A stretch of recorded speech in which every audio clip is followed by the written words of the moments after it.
गम गणपते नमः। गणेश भगवान की जय। भाद्रपद मास शुक्ल पक्ष गणेश चतुर्थी व्रत कथा। एक बार नैमिषारण्य तीर्थ में सौनक आदि 88,000 ऋषियों ने शास्त्रवेत्ता सूत जी से पूछा कि हे सूत जी महाराज, सभी कार्यों की निर्विघ्न समाप्ति किस प्रकार से हो, धनोपार्जन में कैसे सफलता मिल सकती है और मनुष्यों को पुत्र, सौभाग्य एवं संपत्ति की वृद्धि किस प्रकार से हो सकती है, पति पत्नी में कलह भाव से बचाव, भाई भाई में परस्पर वैम नष्ट से अलगाव तथा उदासीनता से अनुकूलता कैसे मिल सकती है, विद्या उपार्जन, वाणिज्य व्यापार, कृषि कर्म एवं शासकों को अपने शत्रु पर विजय प्राप्त करने पे कैसे सफलता मिल सकती है, किस देवता के पूजन अर्चन से मनुष्यों को अभीष्ट की प्राप्ति हो सकती है। हे सूत जी महाराज, इन सब बातों को आप विस्तृत विवेचना कीजिए। सूत जी कहते हैं कि हे ऋषियों, प्राचीन काल में जब कौरव पांडवों की सेना युद्ध के लिए सन्नद्ध हुई तो उस समय कुंती नंदन युधिष्ठिर ने श्री कृष्ण जी से पूछा, हे कृष्ण जी, आप यह बतलाइए कि हमारी निर्विघ्न विजय किस प्रकार होगी, किस देवता की आराधना से हमें अभीष्ट सिद्धि प्राप्त कर सकेंगे। श्री कृष्ण जी कहते हैं, हे वीर, पार्वती जी के मैल से उत्पन्न गणेश जी की पूजा कीजिए, उनकी पूजा से आप अपने राज्य को पा जाएंगे, यह निश्चित है।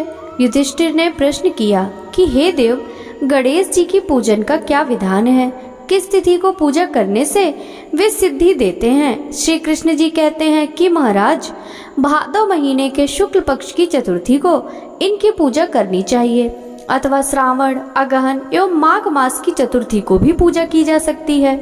हे राजन युधिष्ठिर, यदि आप में श्रद्धा भाव हो तो भादव शुक्ल चतुर्थी से ही गणेश जी की पूजा प्रारंभ कर दीजिए। व्रती को चाहिए कि प्रातः काल उठकर सफेद तिल से स्नान करे, दोपहर में सोने की मूर्ति 4 तोले, 2 तोले, 1 तोले या आधा तोले की या अपनी सामर्थ्य के अनुसार बनवावे। यदि संभव ना हो तो चांदी की ही प्रतिमा बनवा ले, यदि ऐसा ना कर सके तो मिट्टी की मूर्ति बनवा ले, परंतु अर्थ संपन्न होते हुए कृपणता ना करे। यही वर विनाशक और यही सिद्धि विनायक हैं। मनोवांछा की सिद्धि के लिए भाद्र शुक्ल चौथ को इनकी पूजा करें। इनकी पूजा करने से संपूर्ण आकांक्षाएं पूर्ण होती हैं। एक दंत भूमंडल में इन्हें सिद्धि विनायक कहा जाता है।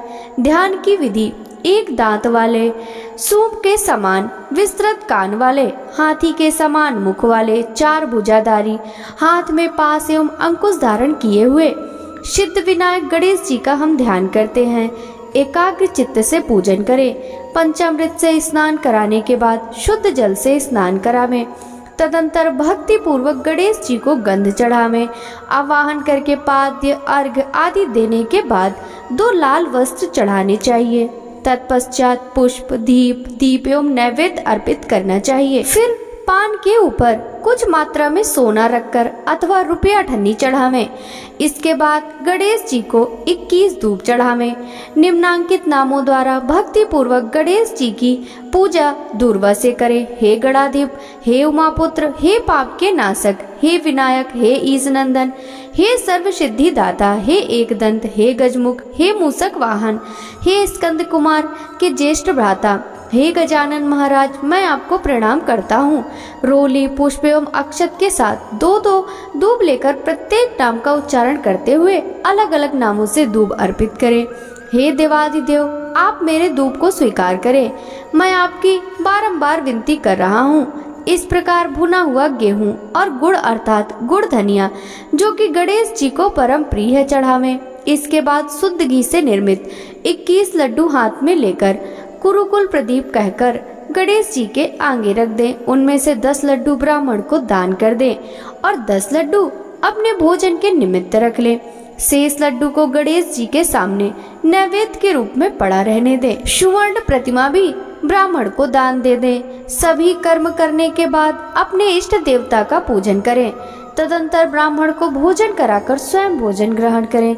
स्मरण रहे कि उस दिन मूंगफली, वनस्पति, बरे आदि तेल का उपयोग ना करें। अधोवस्त्र और उत्तरी वस्त्र के सहित गणेश जी की मूर्ति को संपूर्ण विघ्न निवारण के लिए विद्वान ब्राह्मण को दान कर दें। हे धर्मराज युधिष्ठिर, इस प्रकार गणेश जी की पूजा करने से आप सभी पांडवों की विजय होगी, इसमें संदेह की कोई बात नहीं है। यह मैं बिल्कुल सत्य कह रहा हूँ। गुरु से दीक्षा लेने के समय वैष्णव आदि प्रारंभ में गणेश पूजन करते हैं। गणेश जी की पूजा करने से विष्णु, शिव, पार्वती, अग्नि आदि विशिष्ट देवों की भी पूजा हो जाती है, इसमें संदेह नहीं है। इनके पूजन से चंडिका आदि मातृगण सभी प्रसन्न होते हैं। हे ऋषियों, भक्ति पूर्वक सिद्धि विनायक गणेश जी की पूजा करने से उनकी कृपा के फलस्वरूप मनुष्यों के सभी कार्य पूर्ण होते हैं। भाद्र शुक्ल गणेश चतुर्थी की पूजा शिवलोक में हुई। इस दिन स्नान, दान, उपवास, पूजन आदि करने से गणेश जी की अनुकंपा से शताधिक फल होता है। हे युधिष्ठिर, इस दिन चंद्र दर्शन को निषेध किया गया है, इसलिए अपने कल्याण की कामना से दोपहर में ही पूजा कर लेनी चाहिए। सिंह राशि की संक्रांति में शुक्ल पक्ष की चतुर्थी तिथि को चंद्र दर्शन करने से चोरी, व्यभिचार, हत्या आदि का मिथ्या कलंकित होना पड़ता है, इसलिए आज के दिन चंद्र दर्शन करना वर्जित है। यदि भूल से चंद्र दर्शन हो जाए तो ऐसा कहें, सिंह ने प्रसेनजित को मार डाला और जांबवान ने सिंह को यमालय भेज दिया। हे बेटा, रो मत, तुम्हारी स्यमंतक मणि यह है। नंदिकेश्वर कहते हैं कि आप लोग दत्त चित्त होकर इस कथा को श्रवण करें। भाद्र शुक्ल चतुर्थी को सदैव सावधानी पूर्वक गणेश जी के शुभदायक व्रत को करें। हे विप्रवर, नर अथवा नारी जो भी इस व्रत को करते हैं वो तुरंत ही कष्टों से छुटकारा पा जाते हैं। उनके सभी कलंकों का समन एवं विघ्न निवारण होता है। सुनसान वन में, विषम परिस्थिति में, अदालत संबंधी मामलों में, संपूर्ण कार्यों में सफलता देने वाला यह व्रत संपूर्ण व्रतों में श्रेष्ठ है। यह व्रत विश्व विश्रुत एवं गणेश जी को परम प्रिय है। सनत कुमार जी पूछते हैं, प्राचीन काल में इस व्रत को किसने किया था? इसका प्रचार मृत्यु लोक में किस तरह हुआ? आप गणेश जी के व्रत को विस्तार पूर्वक कहिए। नंदिकेश्वर ने कहा, इस व्रत को सर्वप्रथम प्रतापवान भगवान वासुदेव जगन्नाथ जी ने किया था। जब उन पर झूठा दोषारोपण हुआ तो उसके सर्वनार्थ नारद जी ने उनसे इस व्रत को करने के लिए कहा था। सनत कुमार जी ने आश्चर्यचकित होकर पुनः प्रश्न किया, हे नंदिकेश्वर, श्री गणेश जी सर्वगुण संपन्न ऐश्वर्य युक्त भगवान हैं, सृष्टिकर्ता, पालनहर्ता एवं संहारक हैं, अव्यय, अप्रमेय, निर्गुण एवं सगुण हैं। ऐसी घटघटवासी भगवान श्री कृष्ण को मिथ्या कलंक किस प्रकार लग गया? यह बात बहुत ही विस्मयकारी है। हे नंदिकेश्वर, आप इस उपाख्यान का वर्णन कीजिए। नंदिकेश्वर कहने लगे, पृथ्वी का भार हरण करने के लिए भगवान पद्मनाभ विष्णु और हलधर बलराम जी ने वसुदेव के पुत्र के रूप में अवतार धारण किया। मगध सम्राट जरासंध के बार बार आक्रमण करने के कारण कृष्ण जी ने विश्वकर्मा द्वारा समुद्र में स्वर्ण निर्मित द्वारिकापुरी बनवाई। उस पुरी में 16,000 रानियों के लिए 16,000 सुंदर महलों को निर्मित कराया। उन रानियों के निवास के उपभोग के निमित्त पारिजात वृक्ष का आरोपण कराया। इसके अतिरिक्त 56 करोड़ यादवों के लिए 56 करोड़ भवनों की व्यवस्था की और अन्य ब्राह्मण, क्षत्रिय, वैश्य एवं शूद्रादि लोगों के लिए भी निवास का प्रबंध करवाया। महाजनता शांति पूर्वक बसती थी। त्रैलोक में उपलब्ध होने वाली जितने वस्तुएं थी सभी का वहां संग्रह किया गया था। उस द्वारिका में उग्र नामक यादव के सत्राजित और प्रसेन नामक 2 पुत्र हुए। समुद्र तट पर स्थित भाव से सूर्य नारायण को प्रसन्न करने के लिए वीरवान सत्राजित तपस्या करने लगे। वे निराहार रहकर सूर्य की ओर टकटकी बांधकर आराधना करने लगे। भगवान सूर्य प्रसन्न होकर सत्राजित के समक्ष प्रकट हुए। सत्राजित भी अपने आराध्य के दर्शन से बहुत प्रसन्न हुए। सत्राजित स्तुति करने लगे कि हे तेजपुंज, हे स्वतः प्रकाशवान, हे काश्यपे, हे हरिदस्यु, आपको मेरा बारंबार प्रणाम है। हे ग्रहराज, हे चंद्रमा को प्रकाशित करने वाले, हे वेद त्रय स्वरूप, हे संपूर्ण देवों के अधिपति, आपको मेरा नमस्कार है। हे देवराज, आप मेरे पर प्रसन्न हो। हे दिवाकर, आपकी कृपा दृष्टि मेरे ऊपर हो जाए। सत्राजित की ऐसी स्तुति से भगवान सूर्य ने सत्राजित से शांत, गंभीर और मधुर वाणी में कहा कि हम तुम्हारे ऊपर बहुत प्रसन्न हैं। तुम्हारी जो अभिलाषा हो वह हमसे मांग लो। हे महाभाग्यशाली सत्राजित, हम तुम्हारी आराधना से संतुष्ट हैं। अब तुम इस सुंदर रत्न को ले लो, यह देवों को भी अप्राय है। ऐसा कहकर प्रसन्न मन से भगवान ने अपने कंठ से मणि उतारकर उसे दे दी। भगवान सूर्य ने उससे कहा कि यह प्रतिदिन 8 बार अर्थात 24 मन सोना प्रदान करती है, अतः मणि धारण करने के समय पवित्र रहना चाहिए। हे सत्राजित, अशौचावस्था में धारण करने से धारक का मरण हो जाता है।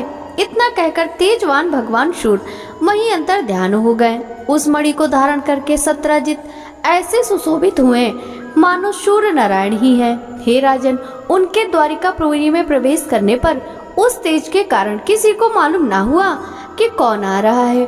उस कांतिमान मणि को कंठ में धारण किए हुए वह श्री कृष्ण जी की द्वारिका में तुरंत ही चले आए। उस मणि की चमक से देखने वालों ने समझा कि साक्षात सूर्य भगवान ही आए हैं। तब लोगों ने समीप आकर स्पष्ट रूप से देखा तो समझ में आया कि वह सूर्य नहीं है, ये तो सत्राजित है, जो कंठ में मणि धारण करने के कारण सुशोभित हो रहे हैं। सत्राजित के कंठ में स्यमंतक मणि को देखकर भगवान कृष्ण का मन लालायित हो उठा, परंतु उन्होंने उसे लेने की चेष्टा नहीं की। इधर सत्राजित के मन में संदेह उत्पन्न हो गया कि कहीं कृष्ण जी मुझसे यह मणि मांग न लें। इस भय से उसने उस मणि को अपने भाई प्रसेनजित को दे दिया, साथ ही उसे पवित्र रहकर पहनने के लिए सावधान भी कर दिया। एक समय की बात है, प्रसेनजित उस मणि को पहने हुए श्री कृष्ण जी के साथ वन में आखेट के लिए गए। असुचिता के कारण अश्वारूढ़ प्रसेनजित को एक शेर ने मार डाला।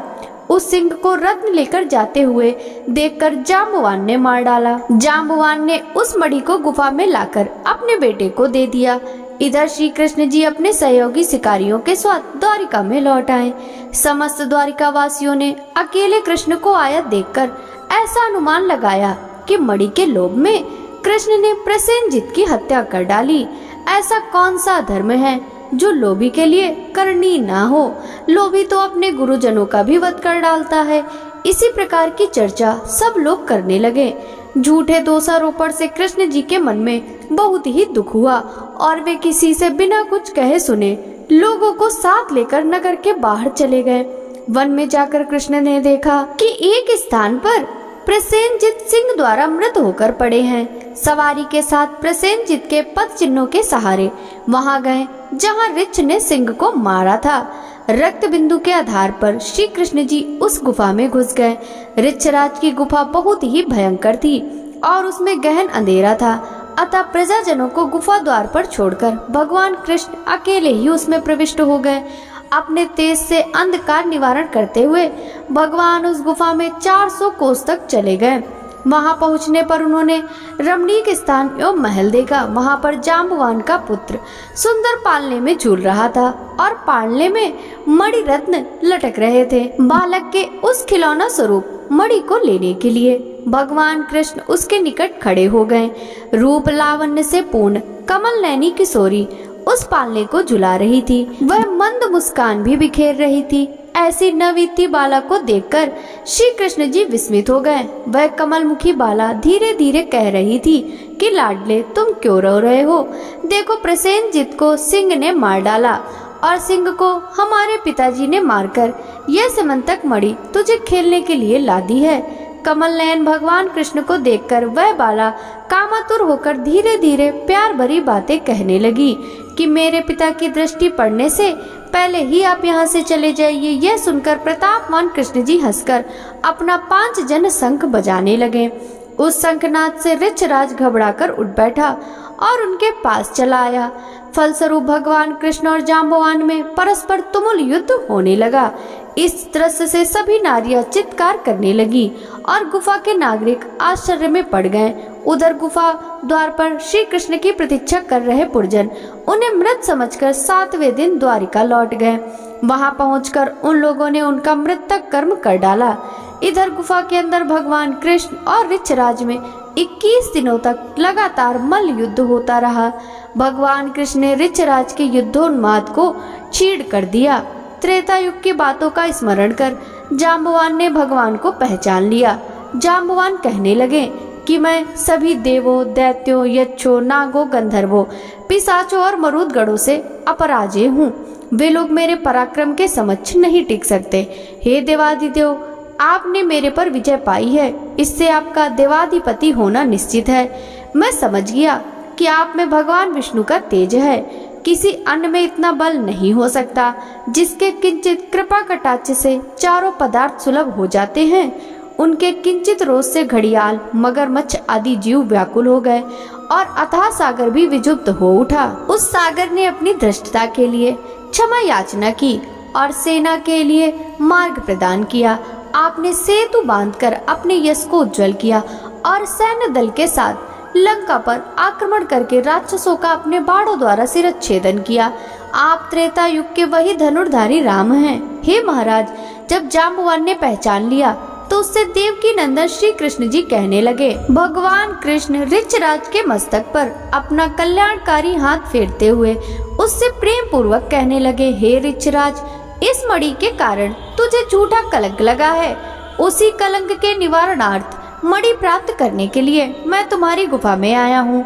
भगवान की बात सुनकर जाम्बवान ने प्रसन्नता पूर्वक अपनी कन्या जाम्बवती को उन्हें समर्पित करके दहेज स्वरूप मणि भी दे दी। भगवान कृष्ण ने कन्या और मणि ग्रहण कर लिया। जाम्बवान के दुर्लभ ज्ञान का उपदेश देकर जाने का विचार किया। भगवान कृष्ण के जाने से पहले जाम्बवान ने अपनी कन्या का पाणी ग्रहण उनके साथ कर दिया। जाम्बवान के साथ मणि लेकर भगवान कृष्ण प्रसन्न मन से द्वारिका आए। जिस प्रकार किसी मृतक के पुनर्जीवित होने पर उसके परिवार वालों के हर्ष की सीमा नहीं रहती, वही अवस्था कृष्ण को देखकर द्वारिका वासियों को हुई। श्री कृष्ण को धर्म पत्नी के साथ मणि लेकर लौटा देखकर सभी लोग उत्सव मनाने लगे। भगवान कृष्ण प्रसन्न होकर मित्र वर्ग के साथ सुधर्मा सभा अर्थात यादवों की राज्य सभा में आए। वहां उन्होंने मणि के गायब होने और उसकी पुनः प्राप्ति की सारी घटना को कह सुनाया। भगवान कृष्ण ने राजसभा में उपस्थित सत्रजित को अपने पास बुलाकर उसे वह मणि दे दी। यादव संसद सदस्यों के सामने मणि देकर भगवान झूठे कलंक के दोष से मुक्त हो गए। सत्रजित बुद्धिमान थे। मणि पाकर उन्हें लज्जा आई, जिसके फलस्वरूप उन्होंने अपनी कन्या सत्यभामा का विवाह श्री कृष्ण के साथ कर दिया। इसके बाद सतधन्वा, अक्रूर आदि दूषित हृदय वाले यादव मणि प्राप्ति के लिए सत्रजित से शत्रुता करने लगे। एक बार की बात है, श्री कृष्ण जी कहीं गए हुए थे। उनकी अनुपस्थिति में पाप आत्मा सतधन्वा ने सत्रजित की हत्या करके मणि अपने कब्जे में कर ली।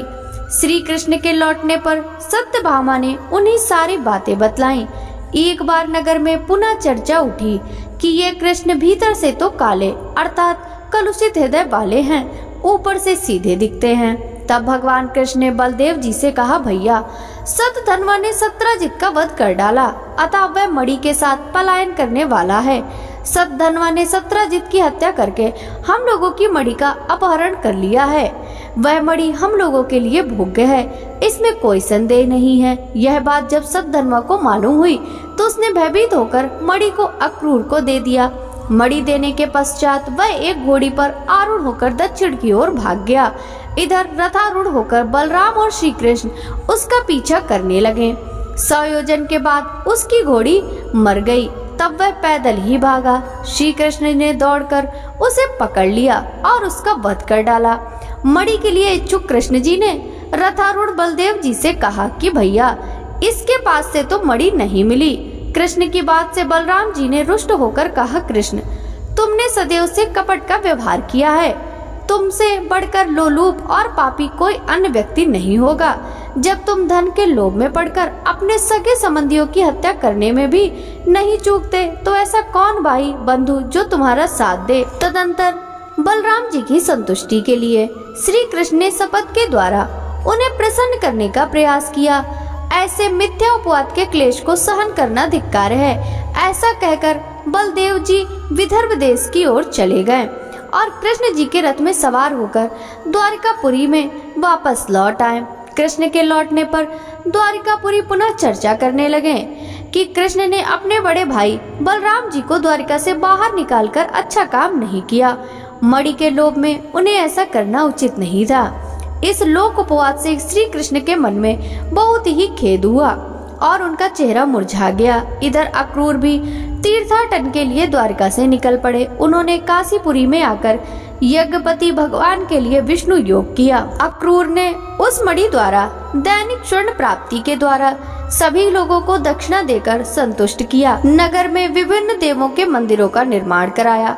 सूर्य द्वारा प्रदत्त उस मणि को सदैव अक्रूर पवित्रता के साथ धारण करते थे। फलस्वरूप वे जहाँ भी रहते वहाँ न तो कभी अकाल ही पड़ता और न व्याधि जनित किसी रोग का प्रकोप होता। भगवान कृष्ण सर्वज्ञ थे, वे सभी बातों को जानते थे। मनुष्य देहधारी होने के कारण लोकाचार के लिए माया विशिष्टता में अपनी अज्ञानता प्रकट करते थे। देखो तो मणि के कारण भाई बलराम जी से विरोध हुआ। बार बार तरह तरह के अभियोग लगते रहे। इतना कलंक कहाँ तक सहा जाए। कृष्ण जी की इस चिंतातुर अवस्था में ही वहाँ नारद जी आ पहुँचे। भगवान द्वारा अभ्यर्थित होकर आसन पर सुखपूर्वक बैठकर मुनि कहने लगे। नारद जी ने कहा, हे भगवान, आप खिन्न क्यों दिखाई पड़ रहे हैं? आप किस चिंता में पड़े हुए हैं? हे केशव, आप संपूर्ण वृतांत मुझसे कहें। श्री कृष्ण जी ने कहा, हे देवर्षि नारद, मुझे बार बार अकारण कलंक लग रहा है। इस कारण मुझे अत्यंत पश्चाताप है। मैं आपकी शरण में हूँ, आप मुझे चिंता रहित कीजिए। नारद जी ने कहा कि हे देव, आप पर लगने वाले कलंक का कारण मैं जानता हूँ। आपने भादो सुदी चतुर्थी को चंद्र दर्शन किया, इसलिए आपको बार बार कलंकित होना पड़ रहा है। नारद जी की बात सुनकर भगवान कृष्ण सार गर्भित वाणी में कहने लगे कि हे देवर्षि नारद जी, चतुर्थी के चंद्र दर्शन से कैसे दोष लगता है, जबकि द्वितीया के चांद का लोग दर्शन करते हैं और उसका सुंदर फल पाते हैं। नारद जी ने कहा, स्वयं गणेश जी ने दर्शनीय रूप वाले अर्थात सुंदरतम रूप पर गर्व करने वाले चंद्रमा को श्राप दिया है कि आज के दिन जो लोग तुम्हारे दर्शन करेंगे, समाज में उन्हें व्यर्थ ही निंदा का पात्र होना पड़ेगा। श्री कृष्ण जी ने पूछा कि हे मुनिवर, अमृत की वृष्टि करने वाले चंद्रमा को गणेश जी ने क्यों शाप दिया? आप इस सर्वोत्तम उपाख्यान का विस्तृत वर्णन कीजिए। नारद जी ने उत्तर दिया कि प्राचीन काल में ब्रह्मा, विष्णु और शिव ने मिलकर गणेश जी को अष्ट सिद्धि तथा नौ निधि को पत्नी स्वरूप प्रदान किया। तदंतर शास्त्रोक्त विधि से गणेश जी की पूजा करके उन्हें संपूर्ण देवों में अग्रणी बनाकर प्रजापति ब्रह्मा जी उनकी स्तुति करने लगे। ब्रह्मा जी ने कहा, हे हाथी सदस्य मुख वाले, हे गणपति, हे लंबोदर, हे वरदायक, हे समस्त विद्याओं के अधिपति, हे देवताओं के अधिनायक, हे सृष्टिकर्ता, पालक एवं संहार करता गणेश जी, जो लोग भक्ति पूर्वक आपको लड्डू चढ़ाकर पूजन करेंगे, उनके सभी विघ्न दूर हो जाएंगे और दुर्लभ सिद्धि प्राप्त होगी, इसमें संशय नहीं है। जो देवता या दानव आपकी पूजा किए बिना सफलता की कामना करते हैं, उन्हें अरबों कल्प तक सिद्धि नहीं मिलती। हे गणाध्यक्ष, आपकी कृपा कटाक्ष के बल पर सदा विष्णु पालन करते हैं तथा शिव जी संहार करते हैं। ऐसी स्थिति में मेरी सामर्थ्य नहीं है जो मैं आपकी स्तुति कर सकूं। ब्रह्मा जी के मुख से ऐसी स्तुति सुनकर गणेश जी ने विश्व के अधिपति ब्रह्मा जी से प्रेम पूर्वक कहा। गणेश जी ने कहा कि हे जगत के रचयिता ब्रह्मा जी, मैं आपकी भक्ति पूर्ण निश्चल स्तुति से अत्यंत प्रसन्न हूँ। आपकी जो इच्छा हो मुझसे वर के रूप में मांग लीजिए, मैं उसे पूर्ण करूँगा। ब्रह्मा जी ने कहा, हे प्रभु, सृष्टि के रचना काल में मुझे किसी प्रकार की बाधा ना हो। यह सुनकर गणेश जी ने प्रसन्न मन से मुस्कुराते हुए कहा, ऐसा ही होगा, अर्थात आपका कार्य निर्विघ्न रूप से चलता रहेगा। ब्रह्मा जी अभिष्ट वरदान पाकर अपने लोक को चले गए। इधर स्वेच्छा से भ्रमण करने वाले गणेश जी ने सत्यलोक में चलकर अपना अद्वितीय स्वरूप धारण किया। आकाश मार्ग से चंद्रलोक में जा पहुँचे। रूपशाली चंद्रमा ने गणेश जी के ऐसे हास्य योग स्वरूप को देखा, जिसमें उनकी लंबी सूंड, सूप के समान कान, लंबे दांत, भारी भरकम तोंदीला पेट और चूहे के समान वाहन पर आसीन है। ऐसे विस्मयकारी रूप को देखने से रूप गर्वित चंद्रमा को हंसी आ गई। चंद्रमा के हंसने से गणेश जी कुपित हो गए। उनकी आंखें क्रोध से लाल हो गईं। उन्होंने चंद्रमा को शाप दे दिया, तुम दर्शनीय एवं सुंदर रूप वाले मुझको देखकर हंस रहे हो। गणेश जी ने कहा कि चंद्रमा, तुम मदर्पित हो रहे हो, इसका फल तुम्हें बहुत जल्द भोगना पड़ेगा। आज से शुक्ल चतुर्थी के दिन कोई भी व्यक्ति तुम्हारे पापी मुख को नहीं देखेगा। जो व्यक्ति भूल से भी तुम्हारे मुख को देखेगा उसे अवश्य कलंकित होना पड़ेगा। नारद जी कहते हैं कि हे कृष्ण जी, ऐसा भीषण साप सुनकर विश्व में हाहाकार मच गया और चंद्रमा का मुख मलिन हो गया तथा वे जल में प्रविष्ट हो गए। उसी दिन से चंद्रमा अपना स्थान जल में बनाकर रहने लगे। इधर देवता, ऋषि और गंधर्वों को बड़ी निराशा हुई और वे सब दुखी होकर देवराज इंद्र के नेतृत्व में पितामह ब्रह्मा जी के लोक में गए। ब्रह्मा जी का दर्शन करने के बाद उन लोगों ने चंद्रमा के वृतांत का वर्णन कर दिया कि आज गणेश जी ने चंद्रमा को श्राप दे दिया है। तब ब्रह्मा जी ने सोचकर उन देवताओं से कहा कि हे देवताओं, गणेश जी के श्राप को कोई नहीं काट सकता, ना तो मैं ही काट सकता हूँ, ना विष्णु, ना इंद्रादि देवता। ऐसा निश्चय जानिए। इसलिए हे देवो, आप उन्हीं की शरण में जाएं, वे ही चंद्रमा को शाप मुक्त कर सकते हैं। देवताओं ने पूछा कि हे पितामह, हे अतीव बुद्धिशाली, हे प्रभु, किस उपाय से गजानन प्रसन्न होकर वर देंगे? आप उसी उपाय को बतलाइए। ब्रह्मा जी ने कहा कि गणेश जी का पूजन विशेषतः कृष्ण चतुर्थी को रात्रि में यत्न पूर्वक करना चाहिए। शुद्ध घी में उन्हें मालपुआ, लड्डू आदि बनाकर भोग लगाना चाहिए। स्वयं भी इच्छा पूर्वक मिष्ठान, हलवा, पूरी, खीर आदि का भोग लगाकर प्रसाद ग्रहण करना चाहिए। ब्राह्मणों को दान स्वरूप गणेश जी की स्वर्ण प्रतिमा देनी चाहिए। शक्ति के अनुसार दक्षिणा दे। धन रहते हुए कृपणता नहीं करनी चाहिए। पूजन व्रत आदि की विधि जानकर सब देवताओं ने देवगुरु बृहस्पति को भेजा और उन्होंने चंद्रमा के पास जाकर ब्रह्मा जी की बताई हुई विधि सुनाई। चंद्रमा ने ब्रह्मा जी की बताई हुई विधि के द्वारा गणेश जी का व्रत एवं पूजन किया, जिसके फलस्वरूप प्रसन्न होकर भगवान गणेश जी प्रसन्न हो गए। अपने सम्मुख गणेश जी को क्रीड़ा करते हुए देखकर चंद्रदेव उनकी स्तुति करने लगे। चंद्रमा ने कहा, हे प्रभु, आप समस्त कारणों में आदि कारण हैं। आप सर्वयोग एवं सबके जानने योग्य हैं। आप मुझ पर प्रसन्न होइए। हे देवाधिदेव, हे जगनिवास, हे लंबोदर, हे वक्रतुंड, हे गणेश जी, हे ब्रह्मा विष्णु से पूजित, मैंने गर्व के कारण आपका उपहास किया था, इसलिए मैं आपसे क्षमा प्रार्थी हूँ। आप मुझ पर प्रसन्न होइए। हे गणेश जी, जो आपकी पूजा ना करके अर्थ सिद्धि की इच्छा रखते हैं, वे वास्तव में मूर्ख और संसार में अभागे हैं। मुझे अब आपके संपूर्ण प्रभाव का ज्ञान हो गया। जो पापात्मा आपकी पूजा से विमुख रहते हैं, उन्हें नरक में भी स्थान नहीं मिलता। चंद्रमा द्वारा ऐसी स्तुति सुनकर गणेश जी हंसते हुए मेघ के समान गुरु गर्जना में बोले। गणेश जी ने कहा, हे चंद्रमा, मैं तुम्हारे ऊपर प्रसन्न हूँ। तुम्हारी जो इच्छा हो वह तुम मुझसे वरदान के रूप में मांग लो, मैं तुम्हें देने के लिए तैयार हूँ। चंद्रमा ने कहा कि मेरा दर्शन सभी लोग पुनः पूर्वत करने लगे।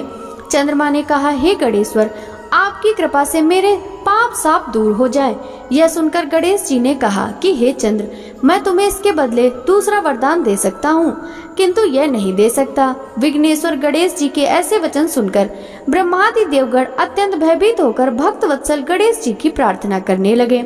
देवता लोग निवेदन करने लगे कि हे देवाधिदेव, आप चंद्रमा को साप मुक्त कर दें। यही वरदान हम सभी आपसे चाहते हैं। ब्रह्मा जी के बड़प्पन का विचार कर चंद्रमा को साप मुक्त कर दें। देवताओं की बात सुनकर गणेश जी ने बड़े ही आदर के साथ कहा कि आप लोग मेरे भक्त हैं, अतः मैं आप लोगों को अभिष्ट वर प्रदान करता हूँ। गणेश जी ने कहा, जो लोग भादव सुदी चौथ को चंद्रमा का दर्शन करेंगे, उन्हें मिथ्या कलंक तो अवश्य ही लगेगा, इसमें कोई भी संदेह नहीं है। किंतु महीने के आरंभ में शुक्ल द्वितीया के दिन जो व्यक्ति हर महीने में निरंतर तुम्हारा दर्शन करते रहेंगे, उन्हें भादो सुदी चौथ के दर्शन का दुष्परिणाम नहीं भोगना पड़ेगा। नारद जी कहते हैं कि हे कृष्ण, तभी से द्वितीया के दिन सब लोग आदर पूर्वक चंद्र दर्शन करने लगे। स्वयं गणेश जी ने द्वितीया के चंद्र दर्शन की महत्ता का वर्णन किया, किंतु दूज के चंद्रमा का दर्शन करने वालों को पापात्मा भाद्र शुक्ल चतुर्थी को तुम्हारा दर्शन करेंगे, उन्हें 1 वर्ष के भीतर ही मिथ्या कलंक का भागी होना पड़ेगा। इसके पश्चात चंद्रमा ने गणेश जी से पुनः पूछा कि यदि ऐसी घटना घटित हो जाए तो हे देवाधिपति, आप किस उपाय से प्रसन्न होंगे, यह बताने की कृपा करें। श्री गणेश जी ने कहा कि कृष्ण पक्ष की प्रत्येक चतुर्थी को जो लोग लड्डू का भोग लगाकर मेरा पूजन करेंगे और विधि पूर्वक रोहिणी के साथ तुम्हारी पूजा करेंगे, जो लोग मेरी स्वर्ण प्रतिमा का पूजन करके कथा श्रवण करेंगे और ब्राह्मण भोज कराकर उन्हें दान देंगे, मैं सदैव उनके कष्टों का निवारण करता रहूंगा। यदि स्वर्ण प्रतिमा निर्मित कराने की क्षमता ना हो तो मिट्टी की प्रतिमा का विविध सुगंधित फूलों से मेरी पूजन करें। फिर प्रसन्न मन से ब्राह्मण को भोजन कराकर विधि पूर्वक पूजन करने के बाद कथा सुनकर वर्णित द्वारा ब्राह्मण को समर्पण कर दें कि हे देवदेव गणेश जी, आप हमारे इस दान से प्रसन्न होइए और सदैव सभी समय हे देव आप हमारे कार्यों को निर्विघ्न पूरा करें। आप सम्मान, उन्नति, धन धान, पौत्र पुत्र आदि देते रहें। हमारे वंश में विद्वान, गुणी और आपके भक्त पुत्र उत्पन्न होते रहें। तदंतर ब्राह्मण को यथाशक्ति की दक्षिणा दें। नमकीन पदार्थों से विरहित होकर लड्डू, मालपुआ, खीर आदि से मीठे पदार्थों का ब्राह्मण को भोजन कराकर स्वयं इच्छानुसार भोजन करें तथा इस प्रकार व्रत रहकर पूजन करें तो मैं सदा विजय, कार्य में सिद्धि, धन धान, विपुल संतति देता रहूंगा।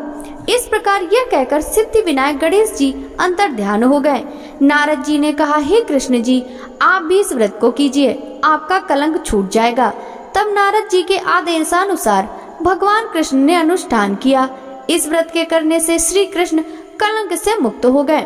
नारद जी कहते हैं कि जो कोई स्यमंतक मणि के उपाख्यान को सुनेंगे, चंद्रमा के चरित्र का कथानक सुनेंगे, उन्हें भाद्र शुक्ल चतुर्थी के दिन चंद्र दर्शन का दोष नहीं लगेगा। जब भी मानसिक संकट या किसी तरह का संशय उत्पन्न हो तो चंद्रमा का दर्शन भूल से हो जाए तो उसके निमित्त इस कथा को सुनना चाहिए। ऐसे देवताओं से वर्णन किया है कि कृष्ण जी ने गणेश जी की आराधना करके व्रत और पूजन से उन्हें प्रसन्न किया। अतः मनुष्यों को चाहिए कि इस क्लेश पाप हारक कथा को अवश्य ही सुने। नर अथवा नारी पर किसी भी प्रकार का संकट आने पर इस व्रत के करने से उनके सभी मनोरथ सिद्ध होते हैं। विघ्न विनाशक गणेश जी की प्रसन्नता से मनुष्य को संसार में सभी पदार्थ सुलभ हो जाते हैं। बोलिए विघ्न विनाशक गणेश जी महाराज की जय हो। जय गणेश जय गणेश जय गणेश देवा, माता जाकी पार्वती पिता महादेवा। जय गणेश जय गणेश जय गणेश देवा, माता जाकी पार्वती पिता महादेवा। एक दंत दयावंत चार भुजाधारी, माथे सिंदूर शोहे मूस की सवारी। जय गणेश जय गणेश जय गणेश देवा, माता जाकी पार्वती पिता महादेवा। पान चढ़े फल चढ़े और चढ़े मेवा, लड्डून का भोग लगे संत करे सेवा। जय गणेश जय गणेश जय गणेश देवा, माता जाकी पार्वती पिता महादेवा। अंधन को आँख देत कोढ़िन को काया, बांझन को पुत्र देत निर्धन को माया। जय गणेश जय गणेश जय गणेश देवा, माता जाकी पार्वती पिता महादेवा। सूर्य श्याम शरण आए सफल कीज सेवा, माता जाकी पार्वती पिता महादेवा। दीनन की लाज रखो शंभु सुतकारी, कामना को पूर्ण करो जाऊं बलिहारी। जय गणेश जय गणेश जय गणेश देवा, माता जाकी पार्वती पिता महादेवा।